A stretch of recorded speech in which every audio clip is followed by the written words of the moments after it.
Mr. Crenshaw was highly regarded as a trial lawyer, but probably more so, he was greatly honored as a top appellate attorney. Mr. Milam had said that Mr. Crenshaw wrote the prettiest little briefs you ever read. Mr. Crenshaw said the greatest accolade he ever receives with those times when a justice of an appellate court would lift whole sections of his brief out and incorporate it as part of the court's opinion. He was recognized not only here but elsewhere. The late 1930s, he was invited to New York City at the request of a very large New York City law firm, and Mr. and Ms. Crenshaw and my mother went up there, and several days they wined and dined Mr. Crenshaw and sought to employ him. Upon reflection, Mr. Crenshaw turned down their very, very generous offer. He said he would much rather be a large spoke in a small wheel. He'd much rather be a large spoke in a small wheel than be a small spoke in a big wheel. Mr. Crenshaw never went to law school. Now that wasn't necessary in those days, and not that unheard of. If you were able to pass the bar, they would allow you to practice.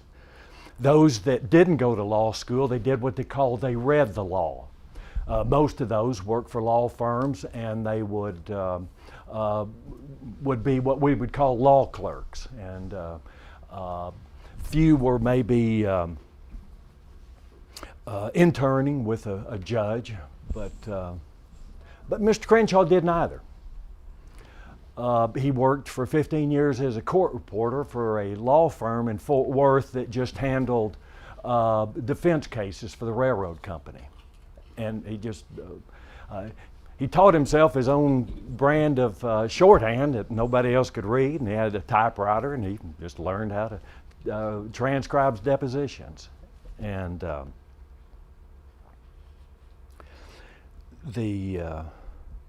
his older brother Hodge was a lawyer, and his grandfather Caskey was a noted lawyer and a preacher with the First Christian Church.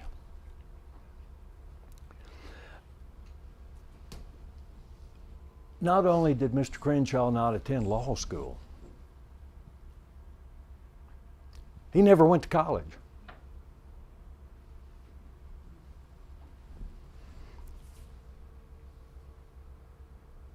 When he graduated from high school, there was no money, and he went straight to work. Mrs. Crenshaw had urged him to study for the bar, and so at night, after getting the twins to bed and transcribing depositions, he took it upon himself to go to read the law. And the first time he sat for the bar exam was October 1916. And out of a perfect score of 100, Mr. Crenshaw earned a score of 95.5, 95.5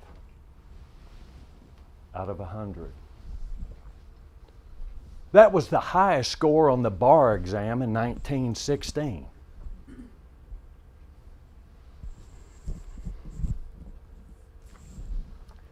How was it that a graduate of Fort Worth High School had the highest grade on the bar exam for the year? Now, simply because he had a photographic memory is not going to earn you the high score. And it was easy. Diligence, perseverance, a tremendous work ethic, all of which, of course, he possessed. As you know, Mr. Crenshaw was born in 1886, and they lived in Abilene, Hillsborough, and Fort Worth.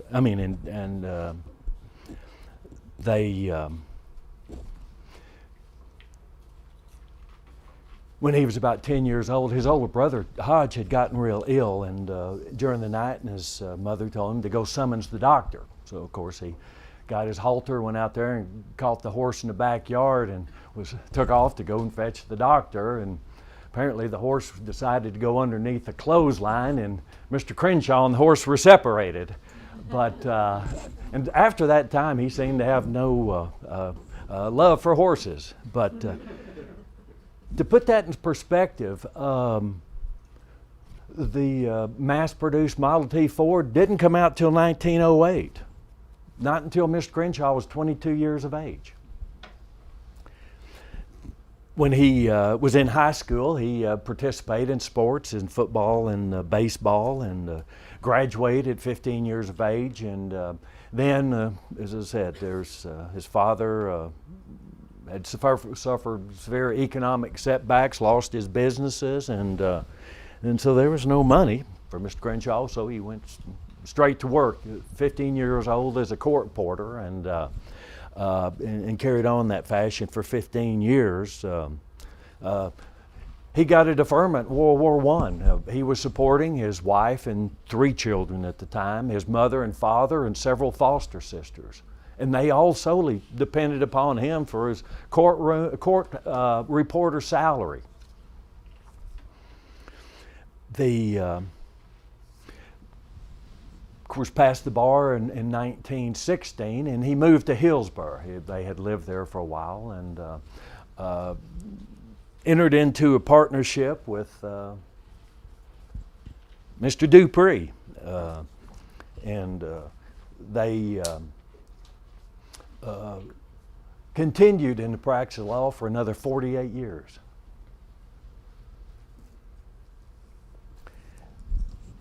Now, how'd they wind up here in Lubbock? In the 1920 census, there were only 11,000 people here in Lubbock County. And as you know, of course, Hill County with Hillsborough is south of Dallas County. It's a very beautiful place. There was a very nice young couple there in Hillsborough, and they had several young children. And the Ku Klux Klan set a cross on fire in their front yard. Now, this incensed Mr. Crenshaw. It wasn't right. And he took it upon himself, and he ferreted out the list of all the members of the Klan. And obtaining the list, he told them that you either disband or the list goes to the federal government. And very reluctantly, they disbanded. Now, to put it in perspective, this article came out in our Bar Journal in 2016.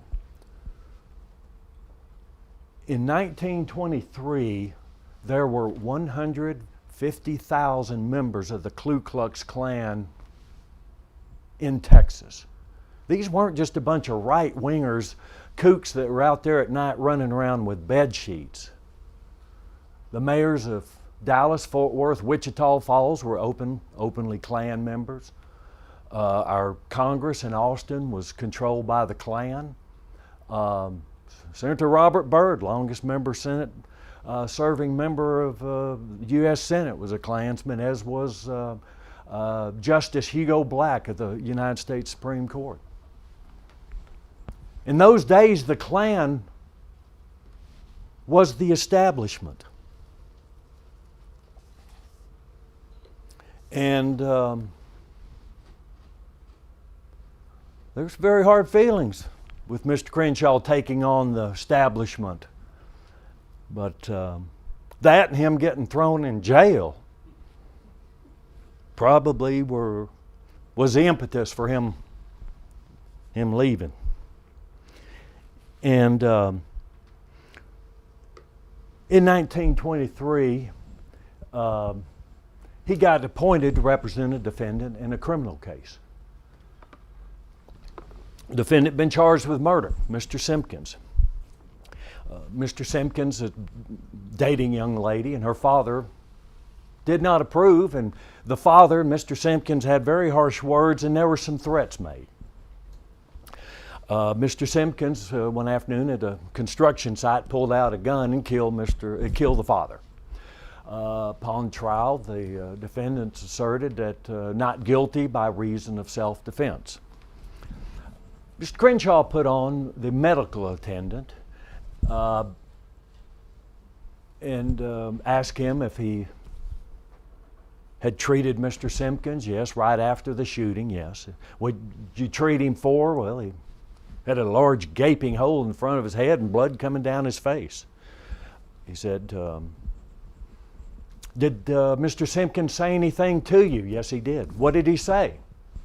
Prosecutor jumps up, objection, Your Honor, that's hearsay. Mr. Crenshaw replied, Your Honor, this is an excited utterance made at or near the time of the event. Par the res gestae, it is an exception to the hearsay rule. Of course, trial court sustained the prosecutor's objection. Mr. Crenshaw asked for a bill of exception. The jury goes out, and he then was able to solicit the testimony outside the presence of the jury. What did Mr. Simpkins say to you? He said that the decedent was coming after him, whacked him in the head with a hammer, and he was in fear of his life and pulled out his gun and shot him and killed him. Mr. Crenshaw offered the evidence. Again, trial court denied it, and jury found Mr. Simpkins guilty and gave him 5 years of prison time in the state penitentiary. The case went up on appeal. Simpkins versus the state, and the appellate court, Court of Criminal Appeals, agreed with Mr. Crenshaw that yes, that statement made to the medical examiner at or near the time of the event was an excited utterance and par the res gestae, and that was an exception to the hearsay rule. The evidence should have been presented to the jury, and the failure to have done so most likely have resulted in an improper verdict. Reversed the case and sent it back down. It went to trial a second time. Mr. Crenshaw called the medical attendant to the stand. Did you treat Mr. Simpkins at or near the time of the shooting? Yes, I did. What did you treat him for? A big old gaping hole in his top of his head and blood coming down his face. Did Mr. Simpkins say anything to you? Yes, he did. And what did Mr. Simpkins tell you?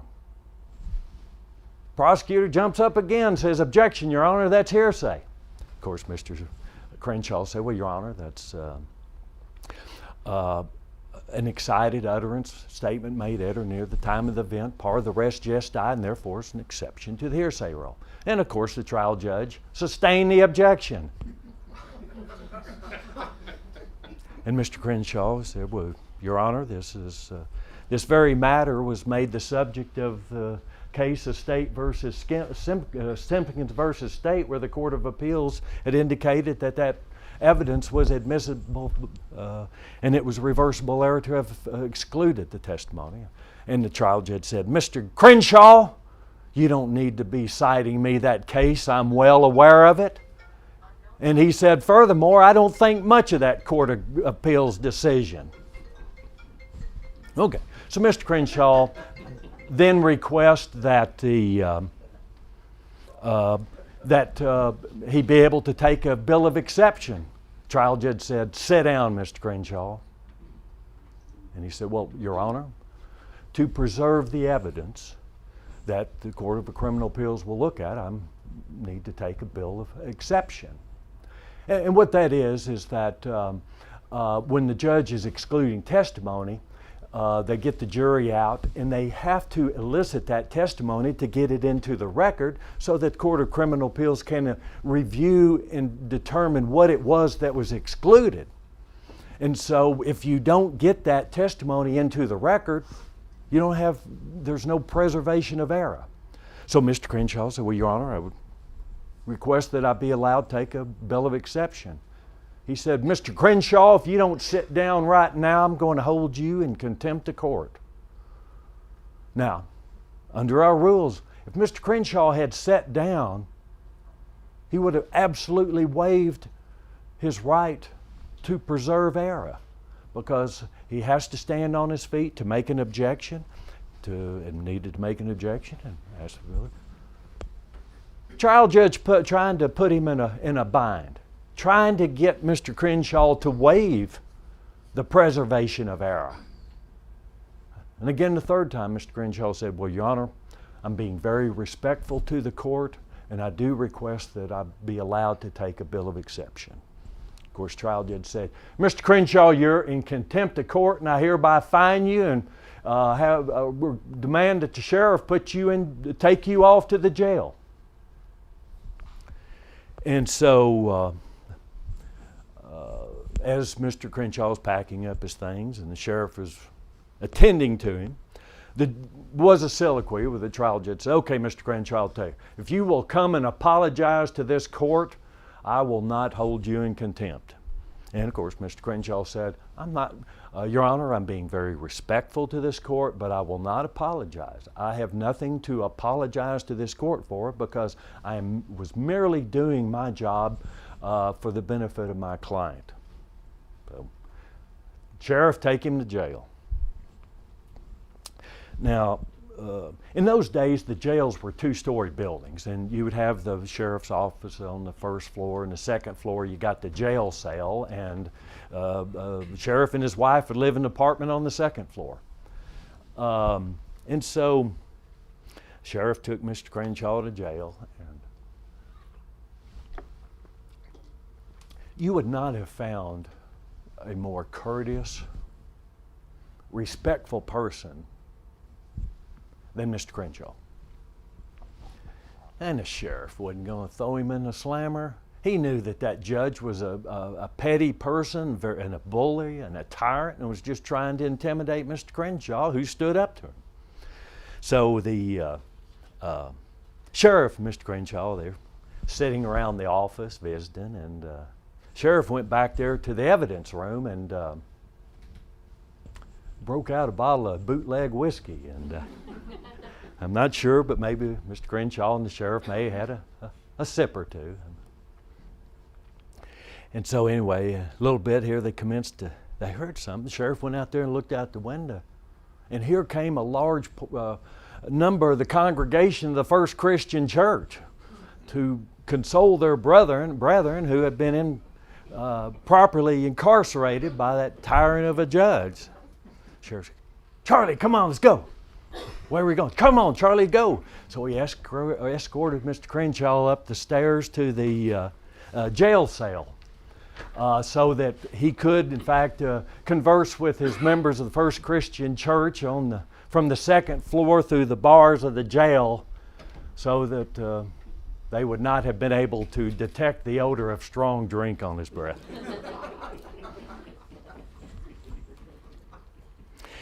And of course, too, the Court of Criminal Appeals didn't take them long to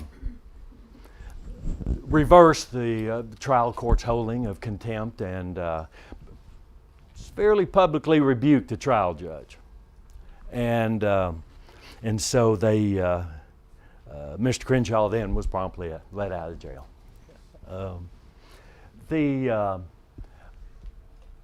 With Mr. Crenshaw's photographic memory,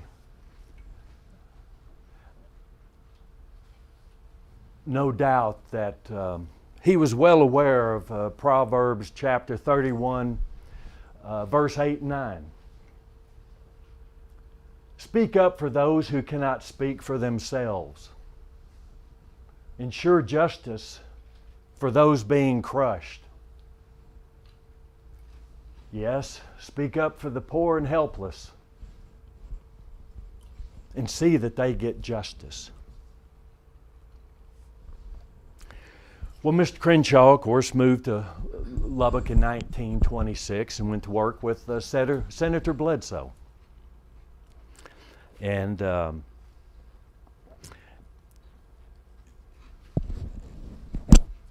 after a year of being here, Mr. Crenshaw called up Mr. Dupree and said, hey, George, he said, I think we can make a living out here. He said, come on out and join us. So, there you have the firm of Bledsoe, Crenshaw, and Dupree. Of course, the population in Lubbock had grown from 11,000 people in 1920 to 33,000 people in 1930. Senator Bledsoe, of course, had secured establishment of Texas Technological College in 1923, and it opened for first students class of in 1925. And by 1930, Lubbock County had grown to 33,000 people.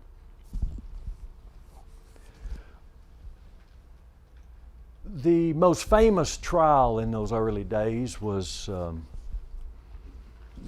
Spikes versus Capital Syndicate and Mr. Haley. As you know, the Capital Syndicate had won the contract and paid for the construction of our Capitol building in Austin, which I believe we continue to use. In return, Capital Syndicate got 3 million acres of land from Dalhart over to Level Land, everything west to the state line. The XIT Ranch was operated from 1885 to 1912, and some 20 years later, they wanted somebody to write the history of the ranch. They had contacted Dr. Holden, and Curry said he was very appreciative, but he was very busy. And he said he recommended a history teacher up at West Texas State, a gentleman by the name of J. Evans Haley. Now, Mr. Haley had recently completed the greatest Western biography of Charles Goodnight and the Goodnight Loving Ranch. And so Evans was honored to take on that task and thoroughly researched the book, written it and published it in 1932. And no one would ever question Evans's integrity or his research, his diligence, but he was very brash. And he called a spade a spade. He named names. And in that book, he said that during Operation XIT Ranch, it incurred severe losses due to cattle rustling. People stole cattle on the west side of the ranch and took them over to Lincoln, and they were sold at the Mescalera Indian Reservation. And in his book, XIT Ranch, Evans said that probably the most notorious of the cattle rustlers was the Spikes gang. Consisted of 3 brothers. And by the time the book came out, there was only one of the 3 brothers that had survived. Apparently the posse had caught up with the Spikes gang there at Bosque Grande that was between Roswell and Hobbs, and had a big shootout, and 2 of the 3 brothers had been killed, and even the surviving brother had been shot. But in any event, the Spikes family had become very prominent by this time. They had ranching several ranches over in Crosby County. They owned the largest furniture company here in town, Spikes Furniture. And they seemed to be very offended that that Mr. Haley would have called their forefathers cattle rustlers. And so they filed a libel lawsuit against the Capital Syndicate and J. Evans Haley. Mr. Crenshaw spent well over a year in preparing for this case. They took over 100 depositions. Mr. Crenshaw and Mr. Haley went down to Mexico. They interviewed as many of the gunfighters, shootist that they could find, who now by this time are in their 70s, late 60s. These folks were down in old Mexico because they were avoiding arrest and conviction for their actions here in Texas, and had gone to Mexico to escape justice.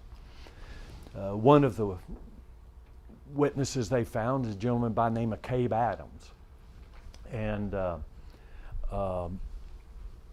Cabe Cabe had indicated that he was well acquainted with the Spikes gang and in fact had rustled cattle with them on many occasions and knew them well.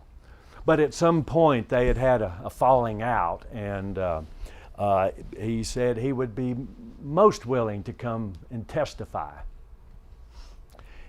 trial here in Lubbock. And Mr. Crenshaw asked him, Cabe, have you ever killed a man? And of course, Cabe said, it's none of your damn business. He said, Cabe, if you're willing to come testify, you will be asked that question on the witness stand. I need to know what the answer is going to be. He said, well, I figured there were about 13 men I'd killed. And, at that time, there was a statute that allowed a person to come into the state of Texas, testify in a civil case, and so long that he left immediately after the conclusion of the civil case, that he would be immune from arrest and prosecution. Mr. Crenshaw had to quash 13 murder indictments against Cabe so he could come in and testify.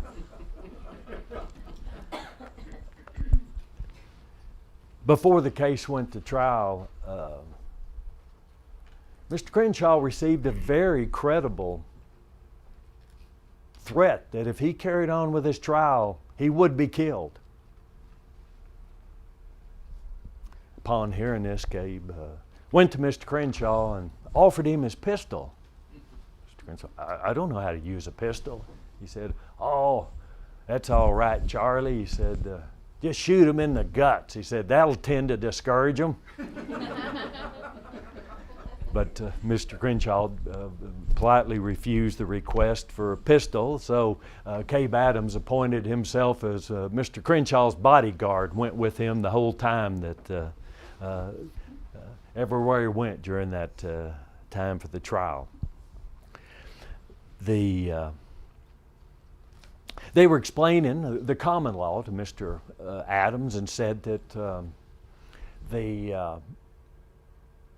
there was no survivor statute for a claim of libel. That unlike a wrongful death case, where the widow and the children could sue, but in a libel case, that only the person who had been libeled had standing to sue, and if that person quit breathing, his claim went with him. But upon explaining this, and as mentioned, of the 3 Spikes brothers in the gang, 2 of which had died, and only there was just one surviving member, and of course Cabe Adams volunteered to shoot the last surviving SOB and make the whole trial unnecessary. But they urged him not to partake in such activity, so the case went to trial. And one of the pieces of evidence they found was a insurance application filed out by the surviving brother. And in there it had a question, have you ever been injured? And of course, too, in 1901 at the shootout at the Bosque Grande, he had been shot in the lower back and had gone out his front. But so he said, yes, you ever been injured? Yes, I have. Please explain. He advised that he had lost 2 brothers and 1 testicle at the shootout at Bosque Grande. Maybe that's more information than we wanted to know. Case lasted well over a month, and the jury did come back and find that the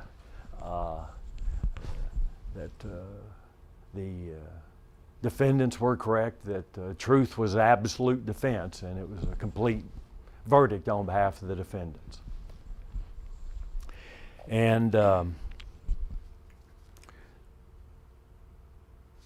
short time later, I mean, there have been some other lawsuits, and they really weren't concerned about them, but trying a lawsuit for well over a month is just absolutely brutal. And so they had reached some kind of settlement agreement. Of course, the Capital Syndicate was controlling the case, and I think they may have paid a little money, and the Spikes family had indicated they waive their right to appeal and dismiss the other lawsuits. And the XIT Capital Syndicate had asked them they removed that portion of the book about the Spikes gang in all the reprints. And so they went on their way. About a year later, Life magazine had actually went in there and republished that portion about the Spikes gang. And they, of course, didn't make them too happy. But at that time, then, the Spikes family had come to your law firm and asked that y'all, in fact, prosecute the suit against Life magazine. And Mr. Crenshaw, I think, and Mr. Dupree had respectfully declined their request. But just a few years later, Senator Bledsoe was actually running, I think, for lieutenant governor and was involved in a terrible automobile accident for which he never survived. And he passed in 1936. And there, of course, we have the firm of Crenshaw Dupree. And then just a couple of years later, Mr. Crenshaw went down to Austin to interview recent graduates of the University of Texas Law School. And the firm of Crenshaw Dupree hired its first lawyer, Mr. Jim. Now, during that period of time, the law firm was involved in all the significant cases, not just here in Lubbock, but throughout the region.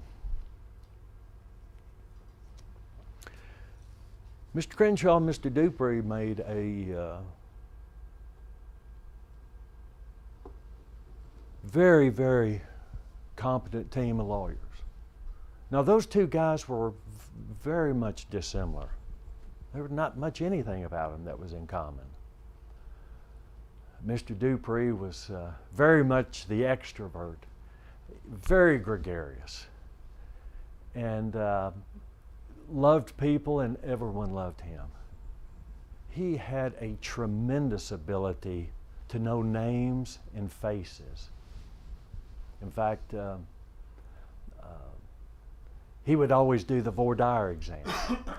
And at one time, back in those days, the district clerk would publish the list of those people on the jury panel, and the list to be published a week before trial. Mr. Dupree would get the list, and over several days he would go through the list, and he memorized every name. And then when they, before they started the voir dire, they would shake the list, and they'd draw out names, and they'd say, okay, Mr. Jones, you're in the first seat. Mr. Brown, you're in the second seat. And as soon as he already knew their names, saw their faces, he connected the name with the face, and so on. Now, I'm not being totally misogynist. Of course, as you know, women were not allowed to serve on juries until 1954 here in Texas. But Mr. Dupree always did the voir dire. And in fact, he very frequently would call members of the jury panel by their names and during the voir dire exam. In fact, one time, at the conclusion of his voir dire, he went down the list without aid of paper and called each juror by their name. They stood up and applauded him.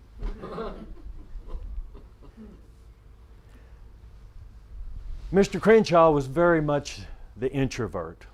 And I'm never understood, but even with his photographic memory, he never could remember names or faces. Mr. Dupree was the manager of the law firm. Mr. Crenshaw was the manager of the library.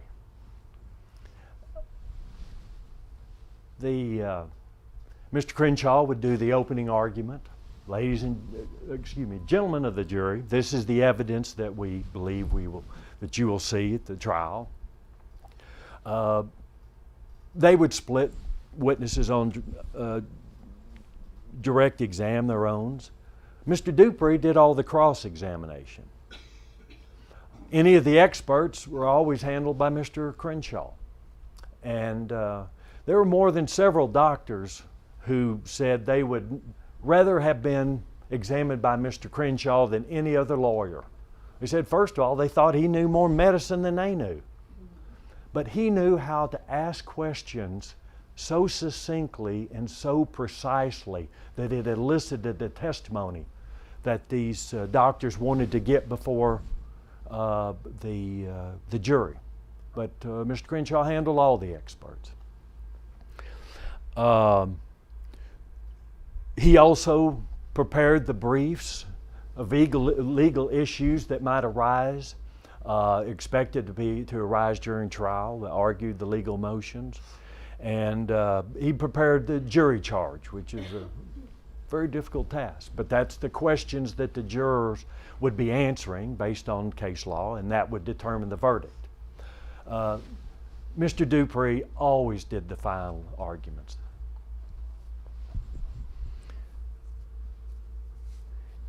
Of course, he not only tried, like I say, the libel cases, all civil trial cases, medical malpractice. They by then were handling the work for all the insurance defense firms out here. And they even tried criminal cases. Mr. Crenshaw was a firm believer in Blackstone's edict that it would be much preferable that 10 guilty men get set free than one innocent man be incarcerated. He also was a staunch opponent of the death penalty. He said that not until such time as the state can give life should the state be able to take life. In 1960, Mr. Crenshaw, Mr. Dupree, got hired in a murder case in Odessa. And it was being tried before the Honorable Paul McCollum. And he was, after a few years on the bench, of course, he went to work for the law firm of Schaefer, Davis, McCollum, and had a illustrious trial career there. Judge McCollum indicated he was absolutely looking forward to this murder case and seeing these very, very fine trial lawyers out of Lubbock. He'd heard so much about all his career. And his prosecutor, a gentleman by the name of Warren Burnett, who I think was probably the greatest extemporaneous speaker that I personally ever heard. But anyway, Judge McCollum was very much looking forward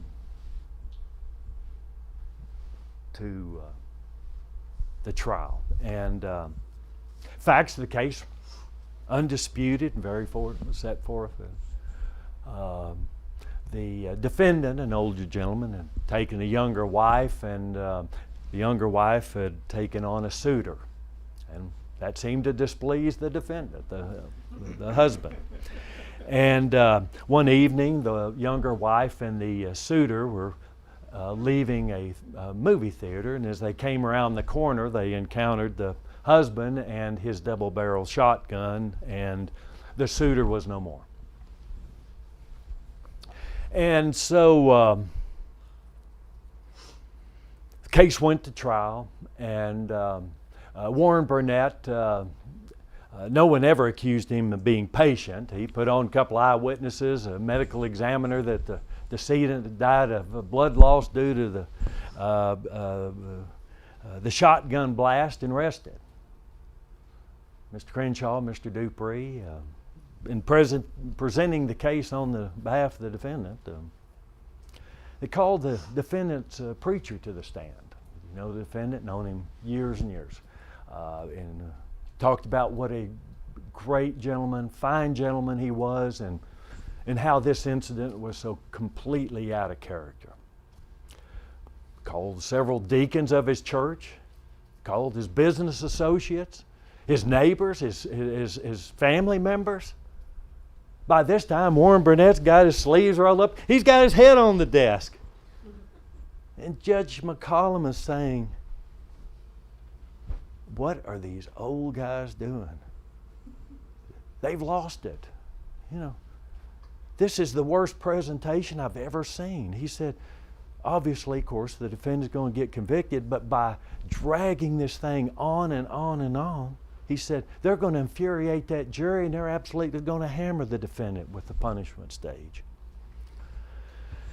So finally, the defendant's counsel finished with all their evidence and arrested. The case went back to the jury, and it didn't take them very long, of course. And they came back with a verdict of not guilty. Not guilty. And Judge McCollum said, it hit me. He said, I had no idea what they were doing. I didn't see it coming. And he said he learned two valuable lessons that he took with him the rest of his illustrious career when he went back to practicing law. He said, number one, they had authenticated their client to the jury to the point where you felt like the defendant was your very favorite uncle. And there's no way you're going to send your very favorite uncle to the penitentiary,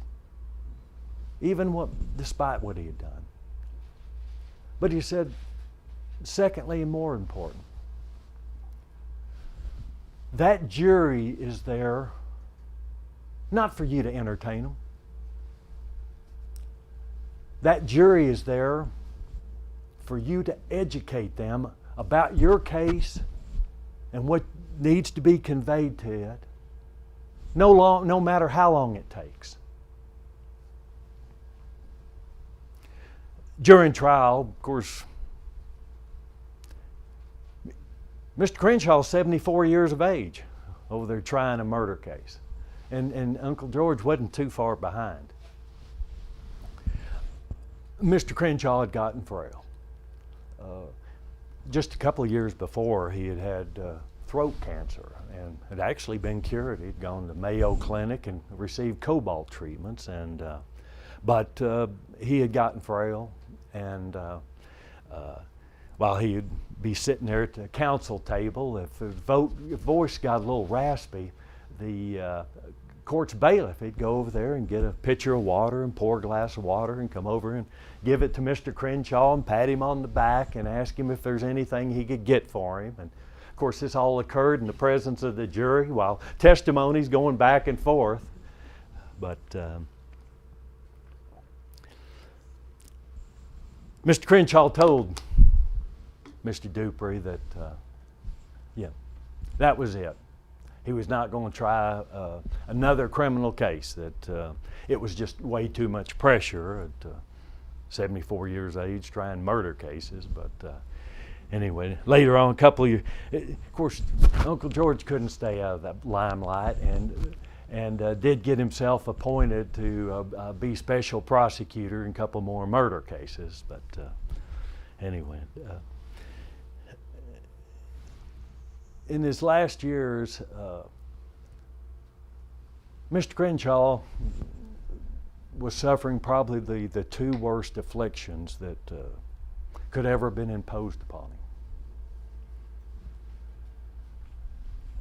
He had macular degeneration, and for someone who loved nothing more than reading the law, at night to relax, he'd go home and read Western novels.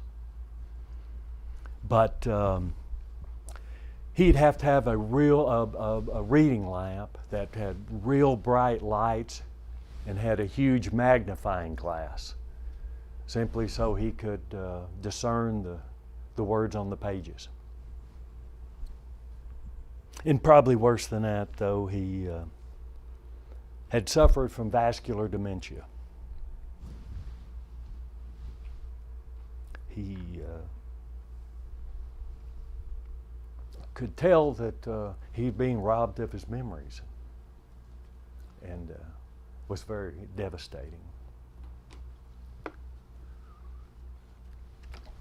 In his last years, Mrs. Crenshaw would drive him to the office over at the Great Plains Life Building, And she'd drive him to work in the morning, pick him up in the evenings. And one morning, as Mr. Crenshaw was going into the building, there was a young lawyer, Thomas Jefferson Griffith.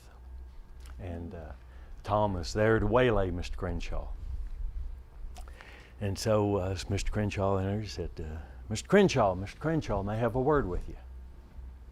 Yes, Tom, how can I help you? He said, Mr. Crenshaw, I've got this factual scenario. And I kind of went through it a little bit.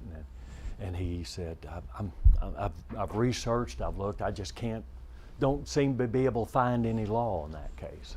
And Tom was a very good book lawyer. But in any event, Mr. Crenshaw thought a second, said, well, he said, Tom, there's three cases. Small versus Harding at volume 287, page 442. Johnson versus Shepard at volume 302, page 169. But he said, your best case is Davis versus Daniels. It's from our Amarillo Court of Appeals. Then Mr. Crenshaw went blank. And he thought, and had a terrible stare on his face. He said, Tom, I'm terribly embarrassed. I can't recall the site. And complained that, of course, the infirmities of age had caught up with him. He was terribly humiliated. So. He said, Tom, I'll just have to get back with you. About a week or so later, Mr. Crenshaw got hold of Tom and said, Tom, the case we'd talked about, the best one for you, Davis versus Daniels, he said, I finally ran it down. He said he'd talked to the clerk at the Amarillo Court of Appeals, and the clerk looked it up, and he had sent the case out and been published in the advance sheets. It's a paperback publication that just shows the newest and cases. But he said, Mr. Crenshaw, he said he had failed to send the case to West Publishing Company and to be included in the Southwest Reporter. So without being included in the Southwest Reporter, it had not yet received a volume and page.